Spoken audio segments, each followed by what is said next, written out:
Okay, so today we're diving into the world of the samurai, right? But not just any samurai. We're talking about Honda Tadakatsu. This guy, he's like the poster child for legendary samurai warriors. And we've got some pretty cool source material about him. I mean, his life, his battles, everything. I think what's going to be really interesting is to look beyond just like the fighting and see what made this guy tick, you know? What we can learn from him. Yeah, exactly. Like the samurai code, leadership, all that. I mean, when you think samurai, you think like honor, discipline. Right.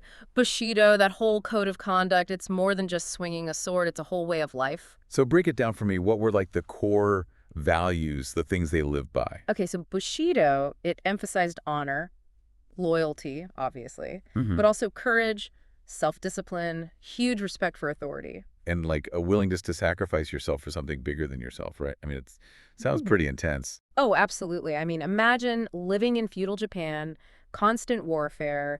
Your life is on the line every day. These values, they weren't just like nice ideas, they were essential for survival. And this is where a guy like Honda Tadakatsu comes in. He was like the embodiment of Bushido. Pretty much, yeah. I mean, you read about his life, his actions, and it's like Bushido in action. One of the most striking things is his loyalty to Tokugawa Ieyasu. Oh yeah, Ieyasu. Huge name in Japanese history, right? Right. He unified Japan after centuries of civil war, founded the Tokugawa Shogunate, which lasted over 200 years. Okay, wow. So long time. And Tadakatsu was his right-hand man, basically. One of them, for sure. I mean, Ieyasu had a lot of talented guys, but Tadakatsu was one of his most trusted generals. He was there through all the major battles, helping Ieyasu rise to power. Their bond, their loyalty to each other, that was a major factor in Ieyasu's success. So it wasn't just like blindly following orders, Yeah, right? There was a real like trust and strategic partnership there. exactly right. And I think that's where you see the connection between like battlefield tactics and leadership, which Mhm. we talked about earlier. Like a good samurai general, he couldn't just be brave, he had to be smart. You know, he had to make tough decisions, rally his troops, earn their respect.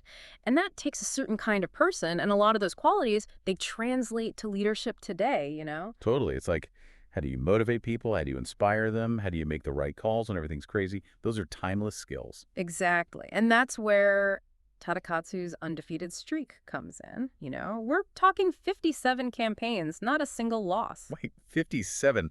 That's insane. How is that even possible? It's pretty mind-blowing, right? I mean, it speaks volumes about his skills as a warrior and a strategist. This wasn't just luck. This guy was adapting to every situation, outmaneuvering his opponents, always staying one step ahead. And that consistent excellence, that's what earned him the nickname, the Warrior Who Surpassed Death. The warrior who surpassed death. I mean, that's not just a nickname, that's a whole vibe. I mean, can you imagine facing this guy on the battlefield? That reputation alone must have been terrifying. Oh, for sure. In samurai culture, reputation was everything. And a name like the Warrior Who Surpassed Death, it implies you're practically invincible. It would have a huge psychological impact, both on his enemies, who'd be demoralized before the fight even began, and on his own troops, who'd be super inspired. So it's like a self-fulfilling prophecy almost. Yeah. You have that reputation, you start believing it yourself, and it gives you an edge. Exactly. And speaking of edges, let's talk about his weapons. The Tonbokiri spear and the Nakatsukasa sword. Those sound epic. Were those real historical weapons? What made them so special? They were real, yeah. I mean, the exact details might be a little hazy. You know, history gets mixed with legends sometimes, but both of those weapons are believed to have existed, and they represent how samurai viewed their weapons, not just tools, but extensions of themselves, you know, objects with history and meaning. So like, not just any old sword would do. No way. Each weapon was unique, often passed down through generations. The Tonbokiri spear, for example, it was said to be so sharp it could pierce a dragonfly in flight. That's where it got its name, dragonfly cutter. It's incredible, the craftsmanship back then. It makes you wonder, did they believe the sword could, like, absorb the samurai's spirit or something? Yeah. Or that the way a warrior cared for his weapons said something about his character? Oh, totally. There were definitely beliefs about the connection between the warrior and his weapons. Some thought a sword could hold the spirit of its previous owners. Others believed that a samurai's fighting style would be reflected in how he maintained his sword, how sharp he kept it. It's a really cool aspect of samurai culture. It really shows how deep that connection was between the man and his tools, and this whole idea of dedication and striving for excellence.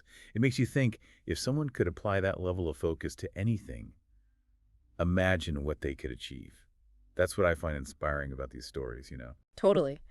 And that's what we can take away from this. Even though the world of samurai seems so far removed from our lives, those values, that discipline, loyalty, perseverance, that's timeless stuff, right?